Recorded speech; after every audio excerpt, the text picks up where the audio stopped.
شکر ہے، دعائیں ہیں تمہاری. اللہ تعالیٰ سب کو اپنی حفظ و امان میں رکھے. تو چلے ہم شروع کرتے ہیں. ہم نے کافی ٹائم لگا لیا ہے. مجھے نہیں پتا عظما بھی ابھی نہیں آئی. کل اس کا میرا خیال کوئی مصروفیت رہی ہوگی، اس کا فون آ رہا تھا، مجھے پتہ نہیں چلا. تو چلے جو لوگ ہیں ماشاءاللہ سے اللہ تعالیٰ سب کا آنا مبارک کرے. اور رفت جی بھی نہیں ابھی آئیں. نگت جی وہ آ جائے گی ابھی، ویسے پتہ نہیں. ہاں وہ ابھی آ جاتی ہوتی ہیں خود ہی ویسے ماشاءاللہ سے. ڈیڈ چلی گئی ہے نا اس کو. ہاں انشاءاللہ چلی گئی ہوگی. اللہ تعالیٰ خیر کرے. میں کرتی رہتی ہوں ساتھ ساتھ نا، سب کو کال کر دیتی ہوں. تو اعوذ باللہ من الشیطان الرجیم، بسم اللہ الرحمن الرحیم. اللہ رحمان الرحیم پروردگار کا احسان اور کرم ہے کہ وہ ہمیں توفیق دے رہا ہے، اسی کی توفیق سے. وعلیکم السلام ورحمۃ اللہ وبرکاتہ.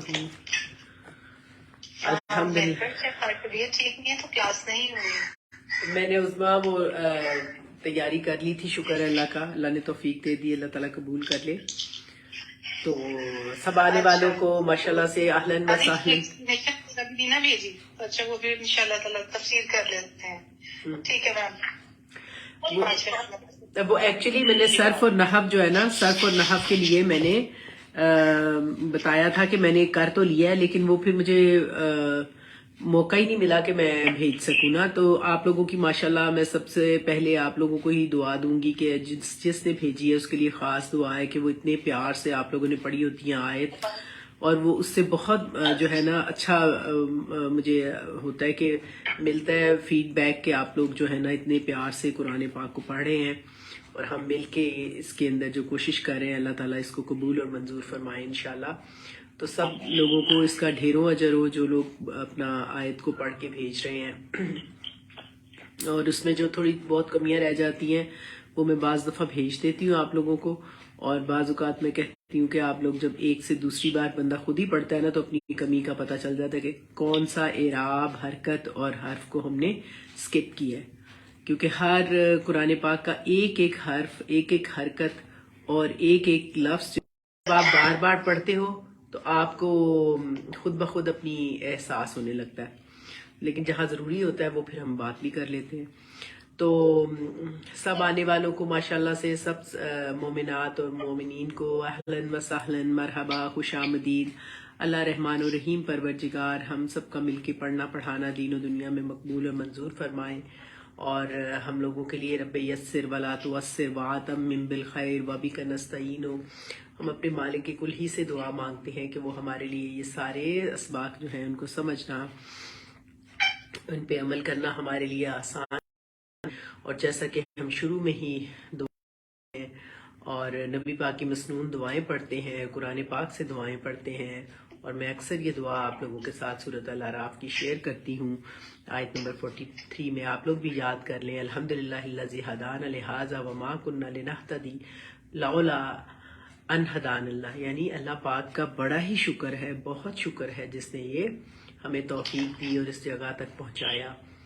تو اب ہم لوگ، آپ سب لوگ ماشاءاللہ سے بہت کوشش سے آپ لوگوں نے سورۃ الانفال بھی پڑھی ہم لوگوں نے، اور سورۃ جو ہے توبہ وہ بھی ہم اسی کی کنٹینویشن ہے. اور اس پہ بہت سارے علماء نے لکھا کہ اس کی واحد قرآن پاک کی 114 سورتوں میں سے واحد سورہ مبارکہ ہے جس کے اوپر اللہ رحمان الرحیم پروردگار نے بسم اللہ نہیں لکھی، نہیں لکھوائی نبی پاک نے. تو اس کی وجہ بہت سارے لوگ پوچھتے ہیں، تو آپ ہمیشہ ذہن میں رکھیں، آپ لوگوں کو پتہ ہونا چاہیے کہ اس کی وجہ یہ ہے کہ اللہ تعالیٰ کا اس میں انذار ہے شدید. مشرکین اور منافقین پہ سخت اللہ تعالیٰ نے وعید کی ہے اور انہیں تھریٹ کیا ہے، اور نبی کی موجودگی میں پھر ان کے اوپر آپ کو پتہ ہے کہ عذاب بھی ایک قسم کا آ رہا تھا. جنگ بدر میں ان کو نقصان ہوا، پھر اس کے بعد جنگ حنین. تو یہ ایک بہت ریزن ہے اس کا کہ اللہ تعالیٰ نے پھر اس کے اوپر بسم اللہ نہیں لکھی. اور ویسے بھی آپ کو پتہ ہے یہ سورۃ انفال اور سورۃ توبہ جو ہیں یہ دونوں ہی مدنی صورتیں ہیں، اور مدینہ میں یہ نازل ہوئی. اور مدینہ میں آ کے پہلی مرتبہ مسلمانوں کو ایک جگہ ملی تھی جہاں پر کہ انہوں نے اپنی حکومت قائم کی. اور جو کھل جاتے ہیں نا موبائل جو ہے وہ آپ لوگ اس کو بند کر لیں. مائکس بعض اوقات کھلے رہ جاتے ہیں. تو ہم لوگ شروع کرتے ہیں. اعوذ باللہ من الشیطان الرجیم. بسم اللہ الرحمن الرحیم. رب اشرح لی صدری ویسر لی امری واحلل عقدۃ من لسانی یفقہوا قولی واجعل لی وزیرا من اہلی. نحمده ونستعینه ونستغفره ونؤمن به ونتوکل علیہ ونعوذ باللہ من شرور انفسنا ومن سیئات اعمالنا. من يهد الله فلا مضل له ومن يضلل الله فلا هادي له ونشهد ان لا اله الا الله وحده لا شريك له ونشهد ان سيدنا مولانا محمدا عبده ورسوله وخاتم النبيين وآله واصحابه اجمعین. اما بعد، آپ سب بھی، میں شروع میں یہ دعائیں پڑھتی ہوں کہ عادت ہو جائے، آپ بھی پڑھا کریں. رب زدنی علما، رب زدنی علما. آپ کو پتہ سورۃ طٰہٰ میں یہ دعائیں ہیں رب اشرح لی والی، اور یہ تو ان کو آپ یاد کر لیں. جن کو یاد ہے وہ دوسروں کو سکھائیں، اور اللہ تعالیٰ اچھا علم جو دین کا ہے وہ عطا کرے. اللہم فقہنا فی الدین، اللہم فقہنا فی الدین. اللہم انی اسألک علما نافعا وعملا متقبلا ورزقا طیبا. اللہم بما علمتنا وعلمنا ما ينفعنا زدنا علما. اللہم انی اعوذ بک من علم لا ينفع ومن قلب لا یخشع ومن نفس لا تشبع ومن دعوت لا یستجاب لها. اے اللہ، اے مالک کل، ہم عاجز تیرے بندے تیرے آگے عاجزی سے یہ کلام پڑھنے لگے ہیں. یا اللہ اس میں ہماری مدد فرمانا. اور اب میں آپ کو پہلے جو ہم یہ اس وقت سورۃ توبہ کی آیت نمبر 40 اور 41 اور اس سے پہلے جو 39 ہے، آپ جانتے ہیں کہ یہ آیات جو ہیں ان میں اللہ تعالیٰ نے جہاد کے لیے سختی سے حکم دیا ہے، اور جو اس میں نہیں نکلے گا اس کے لیے سخت سزا ہے. اور اسی تناظر میں آپ دیکھیں کہ ہم نے جو آیت نمبر پڑھی تھی 39 والی پڑھی تھی، جس میں ہم نے پڑھا تھا کہ بات یہاں سے شروع ہوئی تھی، یا ایھا الذین آمنوا ما لکم قیل لکم انفروا فی سبیل اللہ استثقلتم فی الارض اردیتم بالحیاۃ الدنیا من الآخرۃ فما متاع الحیاۃ الدنیا فی الآخرۃ الا قلیل. اور پھر اللہ تعالیٰ نے کہا کہ تم جب دنیا کی زندگی پہ ریش تھے ہو، پھر اللہ تعالیٰ نے کہا ان الا تنفروا یعذبکم عذابا علیما ویستبدل قوما غیرکم ولا تضروہ شیئا واللہ علی کل شیء قدیر. اور پھر جو اہم بات تھی جس کے ریفرنس میں آج ہم پڑھیں گے کہ یہ کب ہوئی یہ آیت کا، یہاں پہ جو ویسے تو جنگ تبوک کا سارا سلسلہ چل رہا ہے، لیکن یہاں پہ اللہ تعالیٰ نے پھر نبی صلی اللہ علیہ وآلہ وسلم کو جب وہ غار میں تھے اس کا واقعہ بیان کیا، تو اس کی کیا وجہ تھی آپ لوگوں کو پتہ ہونا چاہیے کہ کیا وجہ تھی. اس تناظر میں اللہ رحمان الرحیم نے فوراً یہ والی بات جو کہی، الا تنصروہ فقد نصرہ اللہ اذ اخرجہ الذین کفروا ثانی اثنین اذ ہما فی الغار اذ یقول لصاحبہ لا تحزنوا. یہ بہت پیاری بات ہے، لا تحزنوا ان اللہ معنا فانزل اللہ سکینتہ علیہ وایدہ بجنود لم تروها وجعل کلمۃ الذین کفروا السفلی وکلمۃ اللہ ہی العلیٰ واللہ عزیز حکیم. تو یہ بات جو ہے نا، جب تک آپ اس کو پوری طرح گریسپ نہیں کریں گے تو آپ کو پورا اس کا سمجھ نہیں آئے گی کہ یہ کس تناظر میں. دیکھیں نا، بات تو یہاں پہ چل رہی ہے جنگ تبوک کی، اور اللہ تعالیٰ ڈانٹ رہے ہیں بری طرح ان کو جو مدینہ میں ظاہر ہے، آپ جانتے ہیں منافقین تھے اور مسلمانوں کا روپ دھارے ہوئے تھے. اسی لیے بات یا ایھا الذین آمنوا سے کی گئی کہ تم کیوں نہیں نکل رہے ہو. تو تم اب اس سے پتہ چل جائے گا کہ کون منافق ہے اور کون سچا مسلمان ہے، جو واقعی نبی صلی اللہ علیہ وسلم کے ساتھ جانے میں کوئی ہچکچاہٹ نہیں، فوراً لبیک. اللہ کے نبی نے بات کہہ دی، اللہ کا حکم آ گیا، تو بس اور کوئی بات اہم نہیں ہے. لیکن اب دیکھیں آپ کو یہ پتا چلے گا کہ یہاں پہ جو اللہ تعالیٰ نے کہا کہ ثانی اثنین اور سارا واقعہ جو مدینہ کا بتا دیا، تو اللہ تعالیٰ نے یہ ان کو تھریٹ کرتے ہوئے تھوڑا سا پیچھے سے بات بتائی ہے کہ دیکھو تم لوگوں نے تو اس وقت بھی بہت ظلم کیا تھا نبی صلی اللہ علیہ وآلہ وسلم کے ساتھ، جب تم نے اخرجہ تم نے ان کو نکال دیا ان کے وطن سے، مکہ سے، تو اللہ رحمان و رحیم نے ان کی مدد کی، اور تم سمجھتے ہو کہ اب تم نہیں نکلو گے تو کیا بات ہے کہ اللہ تعالیٰ فتح نہیں دے گا مسلمانوں کو؟ بالکل ایسا نہیں ہوگا، اللہ تعالیٰ پھر ان کو فتح دے دے گا۔ لا یستبدل، یہ جو لفظ آئے ہیں نا، یہ آپ ان پہ غور کریں کہ اللہ تعالیٰ کا تبدیل کر دے گا، اللہ تعالیٰ کے لیے کوئی مشکل نہیں ہے۔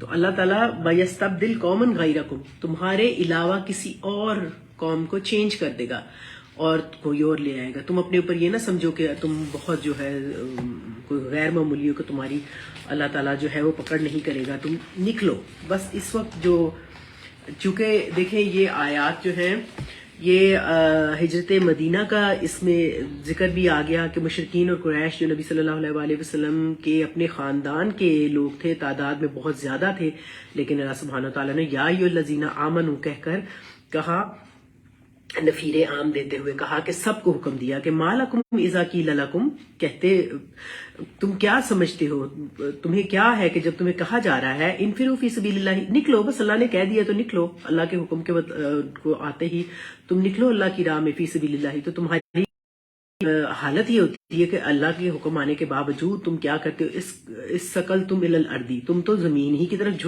بوجھل ہو کے لگ پڑتے ہو۔ اس کا کیا مطلب تھا؟ آپ لوگوں کو یقیناً پتا ہوگا، بتائیں اس کا کیا مطلب تھا کہ تم زمین کی طرف بوجھل ہو کے لگ جاتے ہو، اس سقل تم الی الارض کہ شامل مطلب جہاد میں شامل ہونے سے جو گریز کرتے ہو، بالکل، یعنی تم اپنے گھروں میں بیٹھے، یعنی تم لوگ زمین ہے نا نزدیک کی چیز ہے اور آپ کو اچھی لگتی ہے، آپ کو آسان لگتی ہے، اللہ قلیل، جبکہ دنیا کی زندگی کا سامان آخرت کے مقابلے میں بہت ہی قلیل ہے، بہت ہی تھوڑا ہے۔ اور یہ بات کیوں کہی گئی؟ کیوں کہی گئی کہ دنیا کی زندگی کا سامان بہت قلیل ہے؟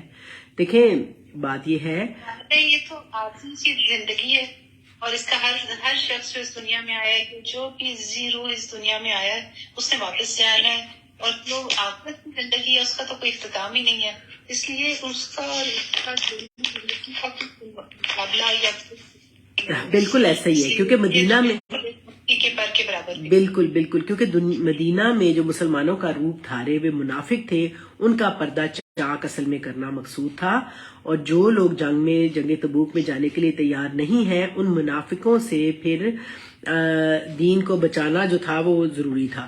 تو اس تناظر میں فرمایا جا رہا ہے، آپ کو پتا ہے کہا گیا بس وَيَسْتَبْدِلْ قَوْمًا غَيْرَكُمْ، تو اللہ تعالیٰ بدل دے گا تم جیسے منافقوں کی جگہ، اگر تم نہیں نکلو گے تو تمہاری جگہ دوسرے لوگوں کو لے آئے گا۔ لا تدرہ شیئا، تدر ضرر سے ہے نا، کوئی تم اس کو ذرا سا بھی اللہ تعالیٰ کا کچھ بھی نہیں بگاڑ سکو گے۔ کیوں؟ کیونکہ اللہ علی کل شیء قدیر، کیونکہ اللہ تعالیٰ ہر چیز پر قادر مطلق ہے۔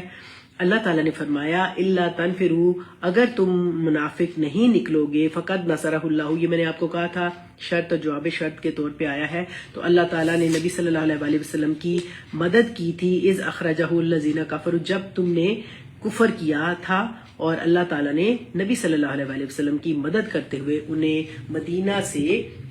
مکہ سے مدینہ میں باخریت پہنچا دیا، اور وہاں پہ راستے میں ثانی اثنین، وہ دو میں سے دوسرا تھا۔ کون دو میں سے دوسرا تھا؟ حضرت ابوبکر صدیق رضی اللہ تعالیٰ عنہ۔ نہیں، نبی صلی اللہ علیہ وآلہ وسلم، یہاں یہ آپ نے یاد رکھنا ہے، ثانی اثنین نبی صلی اللہ علیہ وآلہ وسلم کے لیے کہا جا رہا ہے کہ اس وقت، کیونکہ نبی صلی اللہ علیہ وآلہ وسلم کے لیے کہا گیا نا کہ آپ دلیل لائیں گے تو آپ کو سمجھ آ جائے گی کہ مدد تو اللہ نبی صلی اللہ علیہ وآلہ وسلم کی تھی نا، وہ دو تھے اور ان میں سے ایک نبی صلی اللہ علیہ وآلہ وسلم تھی جن کی اللہ تعالیٰ نے مدد کی تھی، اذ ہما فی الغار، جب وہ، ہما کا صیغہ کس لیے ہے؟ ہما کس لیے ہے؟ دو کے لیے آتا ہے، اور یہاں پہ دو ہے نا، حضرت محمد صلی اللہ علیہ وسلم اور حضرت ابوبکر صدیق ویری رضی نائس، اللہ عنہ۔ ماشاء اللہ، بالکل اس لیے ٹھیک، ہما کا صیغہ ہے کہ وہ دونوں جو تھے نا، وہ دونوں غار میں، کون سی غار میں تھے؟ غار ثور میں۔ ماشاء اللہ، بالکل صحیح، میں نے آپ کو غار ثور کا واقعہ بھی بتایا تھا کہ غار ثور جو ہے ہم نے بھی ماشاءاللہ اللہ تعالیٰ نے آپ لوگوں کو بھی دکھائے تو بہت ہی زبردست غار ہرا کے مقابلے میں غار ثور جو ہے وہ ہائٹ پہ ہے، تو وہاں جانا ذرا کمپیریٹیولی، دوسری جب میں حج کرنے گئی تھی تو اس وقت میں نے دیکھا تھا تو کافی مشکل ہے، تو مجھے بڑی حیرت ہوئی کہ وہ کیسے گئے ہوں گے. لیکن میں نے آپ کو لاسٹ ٹائم بتایا تھا کہ جو اس کا انہوں نے اس کو ایکسپینڈ کیا تھا تھوڑا سا نا بعد میں، جو مکہ کا جو سلطان تھا جو بعد والا اس کے امام پہ، تو وہاں جگہ بن گئی تھی کہ لوگ ایک آتے ہیں نفل پڑھتے ہیں. بلکہ ہمارے ساتھ کچھ میں نے آپ کو بتایا تھا کہ ٹرکش لوگ بھی تھے جو فینٹ ہو گئے تھے کیونکہ اس کی ہائٹ بہت زیادہ ہے اور گرمی بھی ہے، تو لوگ بہت کم لوگ اوپر ہمت کرتے ہیں جانے کی. لیکن آپ دعا ہے اللہ سے اللہ لے کے جائے، بہت خوبصورت لگتا ہے، اچھا لگتا ہے. اور یہ ہے کہ انہوں نے بہت امپروو بھی نہیں کیا، جیسے کہ بہت امپروومنٹ ہوئی ہو، یہاں ایڈوانسمنٹ ہے، ہر چیز لفٹ چیئرز لگی ہوئی ہیں یا اس طرح کچھ بھی نہیں ہے. آپ کو سٹیئرز کے ذریعے پتھروں کے اوپر ہی چڑھ کے جانا پڑتا ہے. تو بہرحال بہت ہی یہ مشکل تھا ان کے لیے جب وہ غار ثور میں تھے دونوں. تو اس وقت از یقولو کون کہہ رہا تھا؟ کون کہہ رہا تھا؟ اب کون کس کو کہہ رہا تھا بتائیں، جلدی سے بتا دیں. پچھلی دفعہ کی آیت ہے. دیکھیں جب نبی صلی اللہ علیہ وآلہ وسلم اپنے ساتھی ابو بکر صدیق سے کہہ رہے تھے، یہ ہما کی ضمیر آئی تھی نا دونوں کے لیے، تو جب وہ اپنے ساتھی سے کہہ رہے تھے لا تحزن ان اللہ معنا، اب یہ کون کس کو کہہ رہا ہے لا تحزن ان اللہ معنا؟ یہ آپ سب کو پتا ہونا چاہیے کون کس کو حوصلہ دے. حضرت ابو بکر صدیق رضی اللہ عنہ کو نصیحت کر رہے تھے اور کہہ رہے تھے کہ حوصلہ دے رہے تھے، نہیں نصیحت نہیں. ہاں ان کے کافر بہت قریب پہنچ چکے تھے اور ان کے پاؤں تک نظر آنے شروع ہو گئے تھے، لیکن اللہ تعالیٰ نے اس وقت مدد کی اور وہ جو مکڑے تھے جیسے وہ ایک لشکر سا جیسے اس کا بھیج دیا. اس کے بھی آگے آپ دیکھیں دو ایسے لگتا تھا کہ یہ کئی سالوں سے یا کسی شخص نے قدم بھی نہیں رکھا. دیکھیں بات ہے. اور یہ اس وقت کا ذکر ہے جب ہجرت مدینہ نبی صلی اللہ علیہ وآلہ وسلم نے ہجرت مدینہ کی اور غار ثور میں یہ بات ہوئی کہ اللہ تعالیٰ نے پھر اس کے بعد فانزل اللہ سکینتہ وایدہ بجنود لم تروہا. یہ بہت پیاری بات ہے، جنود لم تروہا، اور اللہ تعالیٰ نے اپنے لشکر اتارے مدد کے لیے جو غیر مرئی تھے. آپ کو غیر مرئی کی بات سمجھ آتی ہے؟ غیر مرئی کا کیا مطلب ہوتا ہے؟ جو نظر نہیں آتی. بالکل ایگزیکٹلی، بالکل جو نظر نہیں آتا، ٹینجیبل نہیں ہے، مطلب اس کو آپ ٹچ نہیں کر سکتے، آپ اس کو جسٹ فیل کر سکتے ہو. غیر مرئی تھے جنہیں انسانی آنکھ نہیں دیکھ سکتی تھی. اس میں میں نے آپ کو یہ ابھی جیسے عظما نے کہا اس کے بارے میں آتا ہے کہ دو طرح کے جنود ایکسپیکٹڈ ہیں، دو طرح کے لشکروں کا ذکر آتا ہے جو ہمیں ملتا ہے. وہ کون کون سے تھے؟ اب عظما یا کوئی اور بتانا چاہے گا دو جنود کون سے تھے جو اللہ تعالیٰ نے، جو ہم سمجھتے ہیں کہ وہ غیر مرئی تھے اور ان کو اللہ تعالیٰ نے اتارا، وہ کون کس چیز کے ہو سکتے ہیں؟ سب سے پہلے تو فرشتے تھے جنہوں نے ہر لمحہ اور ہر مطلب قدم پہ حضور پاک صلی اللہ علیہ وسلم کی مدد کی. اور اس کے بعد یہ جو جیسے مکڑی کے جالے وغیرہ کے اس طرح کی یہ چیزیں جو ہم انسان جو ان چیزوں کو کنٹرول سے باہر ہیں، جو اللہ کے حکم سے ہی کام کرتے ہیں، تو یہ دو طرح کے لشکر ہو سکتے ہیں. ہاں، جو انسان جو ہے نا ان کو ٹینجیبل نہیں ہے، انسان ان کو ٹچ نہیں کر سکتا، ان کو فزیکلی نہیں کر سکتا، لیکن وہ اللہ کے حکم سے ہے. اب آپ یہ بتائیں کہ ہم کیوں کہتے ہیں کہ ہمیں نہیں پتا وہ کس چیز کے فائنلی تھے؟ پتہ نہیں وہ ملائکہ کے تھے، پتہ نہیں وہ مکڑیوں کے تھے، یا العنکبوت کے تھے، یا ملائکہ کے جنود تھے، کس چیز کے تھے؟ ہمیں کیوں نہیں پتا چلتا؟ اس کی ہمیں دلیل اس لیے نہیں پتا چلتا کہ جو اللہ نے نہیں بتایا وہ ہمیں بات اس میں ہم یقینی طور پہ کچھ نہیں کہہ سکتے. نہیں پتا، ٹھیک ہے بالکل صحیح بات ہے، ہم نہیں کہہ سکتے، لیکن اس کے فوراً بعد دلیل آ گئی نا. اس کی دلیل یہ ہے لم تروہا. لم نافیہ ہے، ترو کا مطلب ہوتا ہے رہا. میں نے آپ کو بتایا تھا بہت دفعہ آئے گا یہ لفظ، آپ کو اس سے فیملیئر ہونا چاہیے. قرآن میں بہت تراؤ کا لفظ آیا ہے.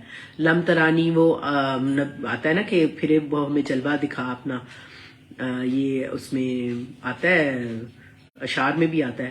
تو لم ترو ہا، جن کو ہا کی ضمیر کس طرف جا رہی تھی؟ جنود کی طرف. تو یہ جنود ایسے جنود تھے جنہیں ہم نہیں دیکھ سکتے تھے. اس لیے یہ ایک اندازہ ہے کہ یا تو وہ فرشتوں کے تھے یا پھر وہ مکڑیوں کا جالا جو کوئکلی انہوں نے جب اللہ تعالیٰ کا حکم ہوا تو انہوں نے اس کو ڈیولپ کر دیا. تو تم انہیں نہیں دیکھ رہے تھے. اور پھر وجعل کلمۃ الذین کفروا السفلی، اور اللہ تعالیٰ نے کفار کی بات کو نیچا کر دیا، اور کلمۃ اللہ ہی العلیٰ، اور اللہ کا فرمان بلند ہے اور اللہ کی بات کا ہی بول بالا ہے. اب یہ کون سی بات ہے جس کو نیچا کیا اور کون سی بات ہے جو اللہ کی بلند ہوئی؟ کوئی تھوڑا سا بتانا چاہے، ورنہ پھر میں آپ سے ایکسپلین کرتی ہوں، کیونکہ یہ پچھلی آیات کا ریفرنس ہے. میں آپ کو وجوہات کی طرف ہے نا، ہجرت کی وجوہات کہ حضور پاک صلی اللہ علیہ وسلم کو نعوذ باللہ کفار نے قتل کرنے کی اور یا پھر جلا وطن کرنے کی اور قید کرنے کی، اس طرح سے اور آخری وقت میں ان کا منصوبہ یہی تھا کہ چاروں قبیلوں سے انہوں نے ایک ایک شخص کو شامل کیا، اور تاکہ کوئی بھی جو قریش ہیں وہ ان کے ساتھ لڑائی نہ کر سکیں یا بدلہ نہ لے سکیں. تو انہوں نے منصوبہ بنایا کہ حضور پاک صلی اللہ علیہ وسلم کو آج نعوذ باللہ قتل کر دیا جائے گا. تو یہ سارے منصوبے جو تھے اللہ تعالیٰ نے وہاں سے جب وہ رخصت ہوئے اس وقت بھی ان کی آنکھوں کے سامنے ایسا وہ مطلب دھوکہ ان کو کچھ نظر ہی نہیں آیا، اور وہ لم تراؤ، ان کو کچھ نظر ذریعے جو فتح مکہ ہوا. اور نبی صلی اللہ علیہ وآلہ وسلم نے اس وقت کیا دعا پڑھی تھی؟ سب کو پتا ہوگی. جب فتح مکہ ہوا تھا کون سی دعا پڑھی گئی تھی؟ جی بتائیں. ہر ایک کے زبان پہ یہ دعا ہونی چاہیے، اگر نہیں ہے تو آپ لوگ ایگزیکٹلی یہ سورت بنی اسرائیل میں جا کے یہ دعا آئے گی اور آپ سب کو یہ آنی چاہیے، کیونکہ اپنے دل میں یہ بسا لیں قل جاء الحق وزهق الباطل ان الباطل کان زہوقا. یہ بات تھی کہ فتح مکہ ہوتے وقت آپ نے یہ قل جاء الحق وزهق الباطل وان الباطل کان زہوقا، یہ سورت بنی اسرائیل میں آپ یاد کر لیجئے گا. اور حق آ گیا. آپ صلی اللہ علیہ وآلہ وسلم کا کہہ سکتے ہیں کہ وہ کلمات اللہ العلیٰ، جو علیٰ اللہ کا کلمہ جو بلند ہوا تو بات اونچی ہوئی، توحید کو فتح مل گئی، اور خانہ کعبہ میں شرک جو ہو رہا تھا وہ زاہق الباطل ہو گیا، کیونکہ باطل بہرحال جانے کے لیے شرک بہرحال ختم ہو جانا ہے اور اللہ ہی کا نام باقی رہ جانا ہے. جو کافروں کا کلمہ الذین کفروا السفلی تھا، وہ جو باطل تھا وہ مٹ گیا، نیچا ہو گیا. اب ایک مطلب یہ بھی ہے اس ریفرنس میں ہو سکتا ہے کہ جو مکہ میں جو کفار قریش تھے انہوں نے سازش تیار کی تھی کہ نبی صلی اللہ علیہ وآلہ وسلم کے خلاف. کہاں سازشیں وہ تیار کرتے تھے؟ یہ جگہ بھی میں نے آپ کو بتائی تھی. مکہ میں کون سی جگہ تھی؟ جیسے ہمارے ہال ہوتے ہیں یا بڑے بڑے ہمارے دار الندوہ، ایگزیکٹلی بالکل، وہاں انہوں نے پلان کیا. اور یہ پھر سورۃ انفال کی ابھی جو عظما نے کہی وَإِذْ يَمْكُرُ الَّذِينَ كَفَرُوا لِيُثْبِتُوكَ، یعنی وہ انہوں نے پلان کیا کہ یا تو آپ کو لِيُثْبِتُوا کا مطلب ہے کہ آپ کو قید کر لے، آپ کو قتل کر دے، یقتلوک، یا پھر آپ کو یخرجوک نکال دیں تو مکہ سے. تو اللہ تعالیٰ نے فرمایا وَيَمْكُرُونَ وَيَمْكُرُ اللَّهُ وَاللَّهُ خَيْرُ الْمَاكِرِينَ. یہ بہت پیاری مجھے آیت لگتی ہے اور یہ مختلف طرح سے قرآن پاک میں آئی ہے. یہ آپ کے دلوں میں بس جانی چاہیے کہ يَمْكُرُ اللَّهُ يَمْكُرُونَ وَيَمْكُرُ اللَّهُ وَاللَّهُ خَيْرُ الْمَاكِرِينَ.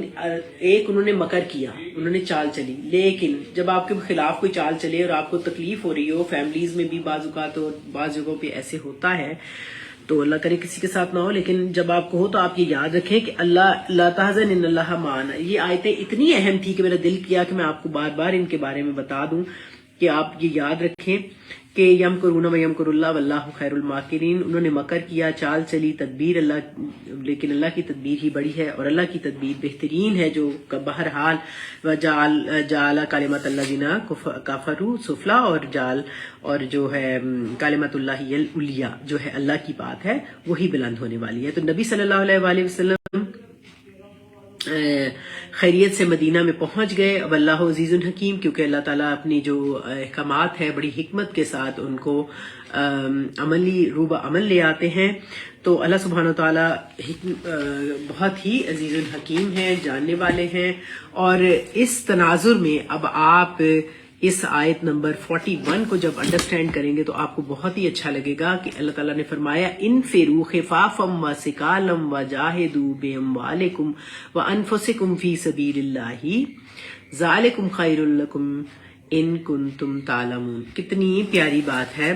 دیکھیں اللہ کے نبی نے کس پرخطر حالات میں ہجرت کا سفر کیا، اس کا ذکر آپ صلی اللہ علیہ وسلم کو جب میں نے آپ کی پڑھائی تھی نا، آپ کو جو 12 ربیع الاول میں نے نبی صلی اللہ علیہ وسلم کی پڑھائی تھی ہجرت مدینہ، تو اس میں سیرت کی کتب سے میں نے بہت محنت سے آپ کے لیے وہ میں نے اس کو خود اپنے لیے محنت کر کے اس کو نکالا، آپ سے شیئر کیا according to reference and reference to the context. آپ اگر اس کو پڑھیں گے تو آپ کو سمجھ آئے گا کہ میں آپ کو مختصر اس کی بات بخاری کے کچھ اقتباسات اور کچھ جو نبی صلی اللہ علیہ وسلم کی جو سیرت طیبہ ہے اس کے بارے میں، حیات سیرت رسول امی، مختلف علماء نے اس پہ بہت کام کیا ہے تو وہ بہت پیاری ہے.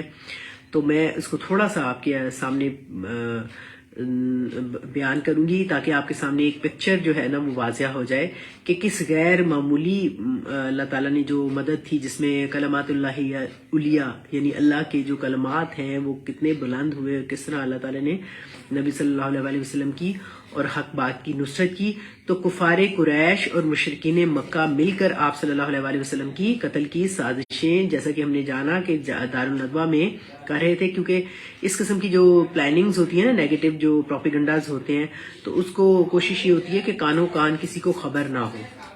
تو دیکھیں یہ جب میں نے اس کو لکھا تھا نا اور سمجھا تھا تو یقین کریں اس کے اندر علماء کرام بہت ہی مشکل لفظ پرشین اور عربی کے استعمال کرتے ہیں، جن کو میں نے جتنا بھی میں آسانی سے کر سکتی تھی اس کو میں نے سمجھا اور کیا، تو آپ لوگوں کو بھی سمجھنا آسان ہوگا کہ یہ کیسے ہجرت ہوئی تھی، کیونکہ یہ ہماری بیس ہے ایک قسم کی ہمارے دین کی. ہمیں پتہ ہونا چاہیے کہ کس طرح اللہ تعالیٰ غیر معمولی مدد کرتے ہیں نبیوں کی، اور پھر اس کے ساتھ جو اس کی حمایت کرتے ہیں اللہ تعالیٰ کی کتنی نصرت ان کے ساتھ ہوتی ہے. تو قریش کے مکر کے خلاف اللہ سبحانہ وتعالیٰ نے نبی صلی اللہ علیہ وسلم کو حضرت جبرائیل کے ذریعے ان کی سازش کے متعلق خبردار کر دیا اور ہجرت کی اجازت دے دی. یعنی اللہ تعالیٰ نے بتا دیا کہ یہ پلاننگ کر رہے ہیں، لہٰذا آپ اب ہجرت کر سکتے ہیں. آپ کو پتہ ہے نبی پاک کو ہجرت کی اجازت نہیں تھی. 13 سال مکی دور کے بہت ہی مشکل دور تھے، اس میں انہوں نے جب زیادتی کی حد کر دی تو پھر اللہ تعالیٰ نے کہا کہ اب آپ ہجرت کر دیں. اور آپ صلی اللہ علیہ وسلم نے پلان کیا کہ اپنے بستر پر حضرت علی کو سونے کا پلان انہوں نے کیا. اور آپ صلی اللہ علیہ وسلم دوپہر کے وقت جب لوگ اپنے گھروں میں آرام کرتے ہیں، آپ صلی اللہ علیہ وسلم انتہائی کیئرفل انداز میں حضرت ابو بکر صدیق رضی اللہ عنہ کے گھر پہنچے. اور حضرت عائشہ فرماتی ہیں جب آپ صلی اللہ علیہ وسلم ہمارے گھر آئے تو میرے والد، اب کون ہے حضرت عائشہ کے والد؟ آپ لوگوں کو یہ ریفرنس پتہ ہونی چاہیے. جی کون ہے؟ حضرت ابو بکر صدیق. جی ایگزیکٹلی. دیکھیں آپ کو یہ ریلیشنز پتہ ہونی چاہیے. حضرت ابو بکر صدیق جو تھے، ابھی نبی صلی اللہ علیہ وسلم کے ساتھ رخصتی نہیں ہوئی حضرت عائشہ کی. یہ وہ وقت ہے جب کہ ابھی آپ مدینہ میں جا رہے ہیں، اور پھر یہ سارا کام حضرت ابو بکر صدیق کے گھر میں حضرت عائشہ نے کہا کہ میرے والد حضرت ابو بکر صدیق فرماتے ہیں کہ حضرت عائشہ کیا فرماتی ہیں کہ جب آپ صلی اللہ علیہ وسلم ہمارے گھر آئے تو میرے والد جو حضرت ابو بکر صدیق ہیں فرماتے ہیں کہ اس وقت آپ صلی اللہ علیہ وسلم کا ایک دم آپ پریشان ہو گئے کہ آپ کا آنا جو تھا بہت ہی ان کو عجیب مطلب فکر ہوئی کہ یہ کیوں آئے نا. تو حضرت ابو بکر نے فرمایا، آپ صلی اللہ علیہ وسلم نے انہیں آتے ہی کہا کہ مجھے ایک پیسفل الگ سے ہو جاؤں تاکہ میں کچھ ضروری بات کرنی ہے. تو حضرت ابو بکر نے فرمایا کہ اس وقت تو سارے گھر والے ہی ہیں، تو آپ جو بھی بات کرنی ہے کر لیں. تو حضرت ابو بکر نے فرمایا اب انہوں نے جب اپنے پلان بتایا کہ مجھے ہجرت کی اجازت مل گئی ہے، تو ابو بکر نے فرمایا میری دونوں اونٹیاں لے لیجئے. اتنی انہیں خوش ہوا کہ فوراً انہوں نے کہا کہ میری دونوں اونٹیاں لے لیجئے. تو آپ صلی اللہ علیہ وسلم نے فرمایا دیکھیں وہ بہت آنر ہوتا ہے کہ قیمت سے لوں گا. تو حضرت عائشہ نے جلدی سے ان دونوں کا سامان تیار کیا. ہما کون ہے جن کا دونوں کا سامان تیار کیا؟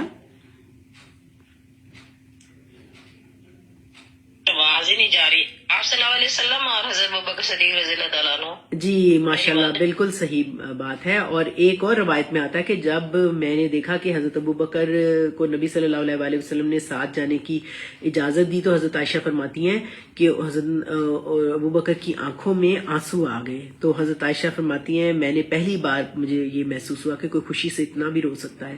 تو دیکھیں کوئی سے پتہ چلتا کہ اتنا خوفناک سفر ہے تو میں تو بالکل نہیں جانے کے لیے تیار. لیکن حضرت ابو بکر کی آنکھوں میں اتنا ان کو پیار تھا نبی صلی اللہ علیہ وسلم سے کہ ان کو اتنی خوشی تھی کہ میں اپنے مشکلیں کیا ہوں گی کیا آئیں گی کہ انہوں نے آنکھوں میں آنسو آ گئے اور حضرت عائشہ نے جلدی سے سامان تیار کیا اور ان کا توشہ ایک چمڑے کے تھیلے میں رکھا. اسما حضرت اسما, اب مجھے بتائیں حضرت اسما کون تھی؟ میں نے نا اسپیشلی آپ کو لکھ کے بھیجا تھا.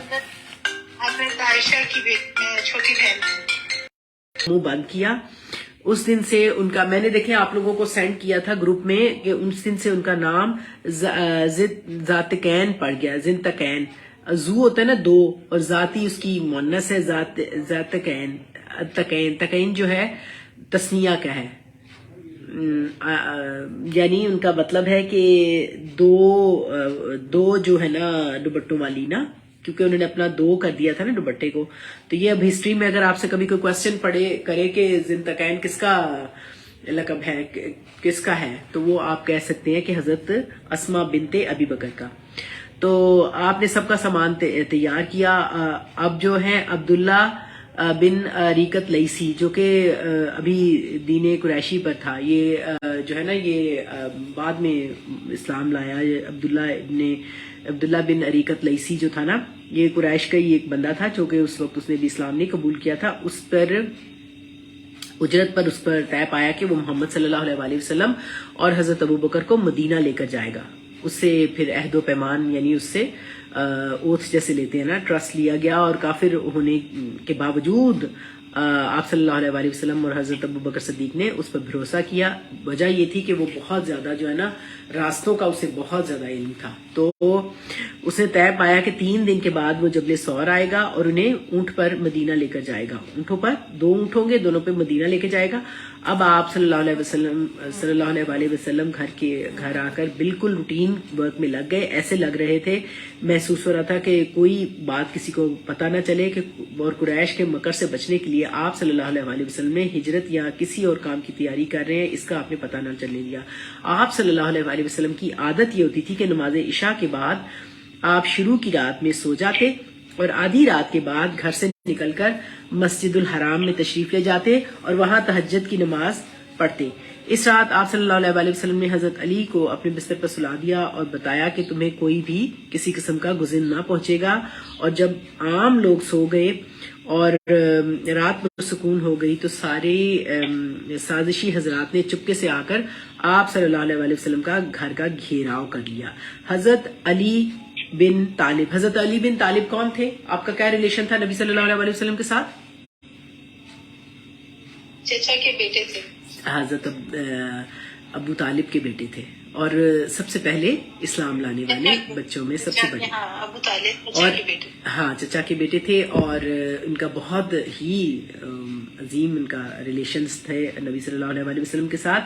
تو آپ صلی اللہ علیہ وسلم نے سبز چادر اڑا دی انہیں اور دیکھا انہوں نے, جبکہ محمد تو نہیں ہے وہاں پہ. جب قریش نے دیکھا صبح اٹھ کے تو چنانچہ وہ غرور اور تکبر سے, ان کا تو نہیں پتا تھا کہ حضرت علی ہیں یہاں پہ, تو وہ بٹکانے لگے اور وہ گھات میں لگے کہ آپ صلی اللہ علیہ وسلم باہر نکلیں گے تو وہ اکٹھے ہو کر آپ پر ٹوٹ پڑیں گے. اب یہ ایک اور پلاننگ تھی جو ابھی عظما نے ذکر کیا تھا. اس کی وجہ یہ تھی, دیکھو انہوں نے ہر قبیلے سے ایک بندہ سلیکٹ کیا تھا, کیونکہ ہوتا یہ تھا کہ قبائل کے ساتھ پوری دشمنی چلتی تھی. ایک بھی بندہ جو ہے وہ پورے قبیلے کا ریپرزینٹیٹیو ہوتا تھا.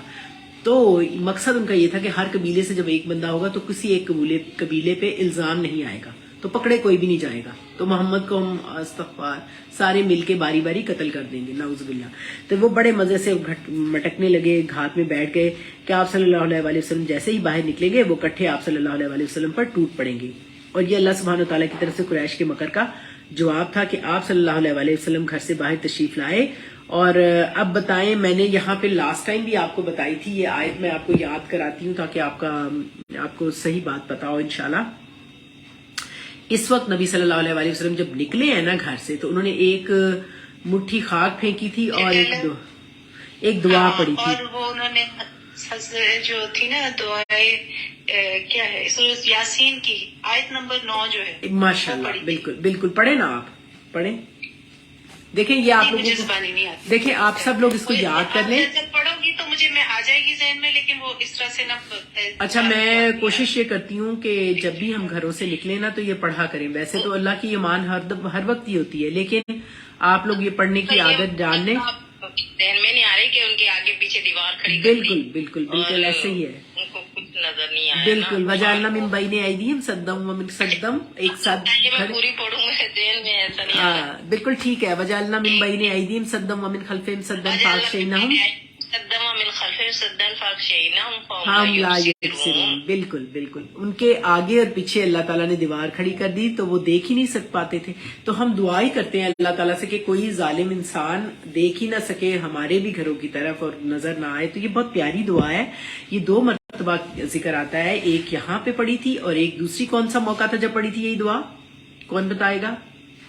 دیکھیں، ہم نے بڑی محنت سے سورۃ انفال میں جنگ بدر پڑھی تھی. جنگ بدر کے موقع پر جب جو کفار تھے چڑھ دوڑے تھے تو نبی پاک نے ایک مٹھی اٹھا کے پھینکی تھی مٹی کی اور یہ دعا پڑھی تھی، تو وہ ساری آندھی آ گئی تھی اور ان کی آنکھوں میں ریت چلی گئی تھی اور انہیں نظر نہیں آ رہا تھا. جنود اس طرح بھی تھے کہ پھر اس کے بعد اس میں بھی جنود اللہ تعالیٰ کے آئے تھے فرشتوں کے. تو یہ باتیں آپ کو انشاءاللہ پتا ہوں گی تو آپ کو اچھا لگے گا. ہمیں پتا ہونا چاہیے کہ ہماری جو ہے بیس کیا ہے، تو وہ نبی صلی اللہ علیہ وسلم کی سیرت کیا ہے اور کس طرح سے یہ واقعہ پیش آیا تھا. اور پھر چنانچہ انہوں نے یہ جو ہے پھر خاک پھینکی اور اس آیت کریمہ کو پڑھا. اور اب آپ حضرت ابوبکر کے گھر سے ایک غار جو غار ثور ہے جو 5 میل کے فاصلے پر تھی وہاں جا پہنچے. غار میں پہلے حضرت ابوبکر صدیق رضی اللہ عنہ، دیکھیں کتنا پیار تھا انہیں، وہ انٹر ہوئے اور انہوں نے انٹر ہو کے کیا کیا کہ پہلے اپنے جگہ کو صاف کیا. اتنی محبت تھی انہوں نے کہا پہلے میں جاؤں گا صاف کروں گا. اسے صاف کیا، پھر اپنے تہ بند سے اس کے جتنے بھی سوراخ تھے اس کے اندر غار کے اندر ان کو بند کیا اور جو سوراخ باقی رہ گیا تھا اس پر اپنے پاؤں رکھ دیے اور پھر نبی صلی اللہ علیہ وسلم پھر اندر تشریف لائے. سبحان اللہ. اور حضرت ابوبکر صدیق کی گود میں سو گئے. اسی دوران حضرت ابوبکر صدیق کے پاؤں میں کسی چیز نے ڈس لیا، لیکن وہ نبی صلی اللہ علیہ وسلم کی محبت میں بالکل انہوں نے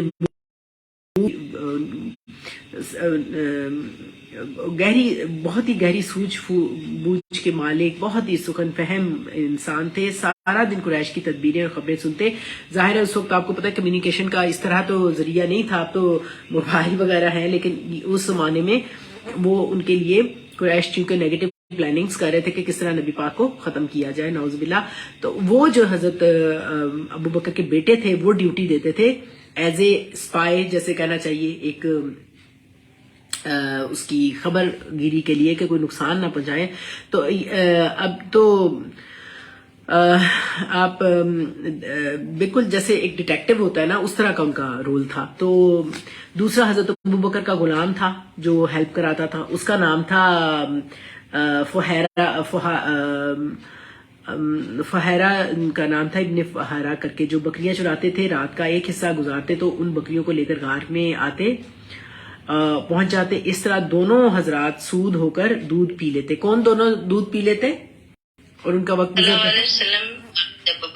جی جزاک اللہ، ماشاءاللہ بالکل. اور پھر صحیح پھر وہ یہ ہوتا کہ بکریاں لے کر چلے جاتے اور انہیں عبداللہ ابن ابی بکر کے پاؤں کے پر سے، دیکھیں یہ بھی ان کا ایک ٹیکنیک تھی کہ حضرت عبداللہ کے پاؤں کو دیکھتے ہوئے بڑا ہی سینسٹیو، بڑا ہی مشکل وقت تھا، تو وہ کہیں ان کے پاؤں کو چیک کرتے ہوئے غار تک نہ پہنچ جائے. تو یہ جو فہیرہ جو ان کے غلام تھے یہ بکریاں چراتے اور ان بکریوں کے پیروں کے اوپر ان کو لے کے جاتے.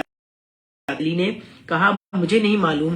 اس پر انہوں نے حضرت علی کو مارا اور آپ صلی اللہ علیہ وسلم حضرت علی کو گھسیٹ کر کعبہ تک لے گئے. کچھ دیر قید بھی رکھا لیکن بے فائدہ. اس کے بعد حضرت ابوبکر کے گھر آئے اور زنتقین کون ہیں؟ حضرت اسما بہت پیاری شخصیت ہے. نبی صلی اللہ علیہ وسلم کی حضرت عائشہ کی بہن اور حضرت ابوبکر کی بیٹی چھوٹی اور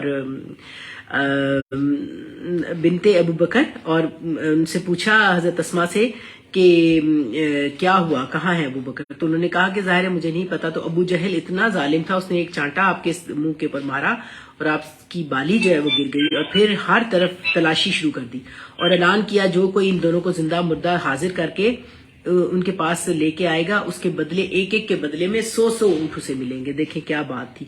اور تلاش کرنے والے غار کے دہانے تک جا پہنچے، بہت قریب، اتنا کہ قریب کوئی شخص سر نیچے کر کے پاؤں کے قریب سے دیکھے تو اسے نظر آ جائے. غار زیادہ گہری نہیں تھی.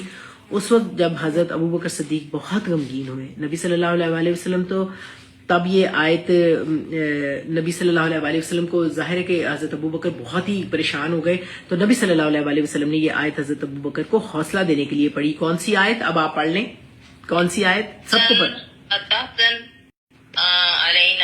لا تحزن ان اللہ معنا. لا تحزن یعنی تم غم نہ کرو، ان اللہ معنا، بے شک اللہ تعالیٰ ہمارے ساتھ ہے. یہ ہر ایک کو پتا ہونی چاہیے. ہر وقت جب کوئی بہت غمگین ہو تو آپ اس کو حوصلہ بھی دے سکتے ہیں کہ تم فکر نہ کرو، اللہ دیکھتا ہے، اللہ ہمارے ساتھ ہے انشاءاللہ، تو تم غم نہ کرو، یقیناً اللہ ہمارے ساتھ ہے. اور نبی صلی اللہ علیہ وسلم پرسکون تھے. اور پھر پہلی ہجرت جو سوموار ربیع الاول کی رات رہنما عبداللہ پہ لوں گا، فری نہیں لوں گا. انہوں نے تو فوراً کہہ دیا تھا نا 2 اونٹ، تو وہ 2 اونٹ دے کے تو وہ جب پہنچا، وہ وہاں پہنچا غار ثور میں، جبل ثور پر پہنچا، اور حضرت ابوبکر صدیق نے کوچ کیا. اور ان کے ساتھ حضرت ابوبکر کا غلام جو تھا عامر بن فہیرہ، مجھے اس کا ذہن میں نام آ رہا تھا کہ عامر بن فہیرہ تھا نا، جو حضرت ابوبکر کا غلام تھا، جو پھر ان کو دودھ پلاتا رہا تھا نا، جس کی وجہ سے وہ سروائیو کیے 3 راتیں. تو عبداللہ بن اریکت لیسی پہلے جنوب یمن کی طرف دور تک چلا گیا، اور اپوزٹ ڈائریکشن میں پھر مغرب کی طرف گیا، اور ساحل سمندر کا رخ کیا. ساحل کی طرف سے سمندر کی شمال کی طرف مڑ گیا، اور ایک ایسے راستے پر چلا جس پر کوئی شاذ و نادر ہی گیا تھا. یعنی اس نے ظاہر ہے کہ وہ راستوں کا ماسٹر تھا. کون راستوں کا ماسٹر تھا؟ راستہ اختیار نہیں اس نے کیا تھا. جو عام راستے میں تو لوگ آتے جاتے تھے، تو Exactly. راستہ اختیار کیا تھا جہاں زیادہ نہیں جاتے. ہاں، آپ صلی اللہ علیہ وسلم ایک چٹان کے سائے میں استراحت فرمائی، اور حضرت ابوبکر نے گرد و پیش کا جائزہ لیا. اس دوران ایک چرواہا آیا، اور حضرت ابوبکر نے اسے دودھ پلایا، اس سے دودھ پیا. اور جب نبی صلی اللہ علیہ وسلم اٹھے تو اتنا دودھ تھا کہ جی خوش ہو گیا. پھر وہاں آگے چلے تو غالباً دوسرے دن معبد کا ایک خیمہ تھا، وہاں سے ایک گزر ہوا، تو وہاں آپ نے ان سے اپنی میزبانی کے لیے ان کی بکریوں سے دودھ پینے کے لیے کہا. تو ان کی بکریاں جو تھی وہ ساری چرانے کے لیے گئی ہوئی تھی. تو خیمے میں صرف ایک بکری تھی جو کہ وہ کہتے ہیں کہ کمزور تھی، لیکن آپ صلی اللہ علیہ وسلم نے اپنی رحمت سے اس کو جب دودھ دھویا تو اس نے بہت سارا دودھ دیا، اور وہ بڑی خوش ہوئی. اور یہ آپ کا معجزہ تھا. آپ صلی اللہ علیہ وسلم اسے معبد کو بھی پلایا، اور ان کے ساتھ جو عبداللہ بن اریکت لیسی تھا، گائیڈ تھا، ساتھ حضرت ابوبکر کو بھی پلایا، اور سودا ہو کر وہ پھر آگے چل پڑے. اور ان کے برتن میں بھی بہت سارا دودھ آ گیا. تو دودھ دے کر جب ان کا شوہر آیا تو وہ دودھ دے کر حیران ہوا، دریافت کرنے لگا. اس پر معبد نے اسے پوری بات بتائی، نبی صلی اللہ علیہ وسلم کا حلیہ بتایا، اور بہت باریک یعنی دقت نظر سے جو نقشہ آپ صلی اللہ علیہ وسلم نے گفتگو کا طریقہ اڈاپٹ کیا تھا، وہ سارا اس نے آپ کے جو شمائل ہے کی بک ہے اس میں آپ کے نقشہ کشی آتی ہے. اس میں بہت یہ فیمس ہے کہ واللہ اس نے کہا یہ تو قریش، اس نے جب ان کا بتایا سارا حلیہ تو انہوں نے کہا کہ واللہ یہ تو قریش ہے، میرا ارادہ ہے کہ میں آپ کا ساتھ اختیار کروں، کوئی راستہ ملے تو ضرور ایسا کروں گا. یعنی آپ صلی اللہ علیہ وسلم کی تعریف سن کر مائل ہو گیا. تیسرے روز صبح اہل مکہ نے ایک آواز سنی جو زیر مکہ سے شروع ہو کر بلائی مکہ سے گزرتی ہوئی. لوگوں نے اس کا پیچھا کیا، لیکن صاحب آواز کو نہ دیکھ سکے. جو کہہ رہا تھا بہت خوبصورت عربی الفاظ ہیں جن کا ترجمہ کچھ ایسے ہے کہ اللہ جو لوگوں کا پروردگار ہے ان دونوں رفیقوں کا بہترین اجر دے. اور معبد کے خیمے میں جو نازل ہوئے وہ دونوں خیر کے ساتھ اترے اور خیر ہی کے ساتھ روانہ ہوئے، اور حضرت محمد صلی اللہ علیہ وسلم کا رفیق جو بھی ہوا وہ کامیاب ہو. اللہ تعالیٰ نے اس کے ساتھ کتنی کامیابیاں اور کتنی سرداریاں سمیٹی، بے نظیر کارنامے عطا کیے. بنو کعب کو ان کی خاتون کی قیامگاہ اور مومنین کی نگہداشت کا پڑاؤ مبارک ہو. تم اپنی خاتون سے اس کی بکری اور برتن کے متعلق پوچھو، تم اگر خود بکری سے پوچھو گے تو وہ بھی شہادت دے گی. پھر آپ صلی اللہ علیہ وسلم قدید سے آگے بڑھے تو سراقہ، اب آپ کی بات کا جواب ہے، سراقہ بن مالک بن جاشم مدلجی، یہ اس کا پورا نام تھا، جو بڑا اہم ہے ہسٹری میں، کیونکہ قریش کے اعلان کردہ انعام کی لالچ میں اس نے آپ صلی اللہ علیہ وسلم کا پیچھا کیا. کیا انعام تھا؟ بتائیں کیا انعام رکھا تھا قریش نے نبی صلی اللہ علیہ وسلم کو پکڑنے کا؟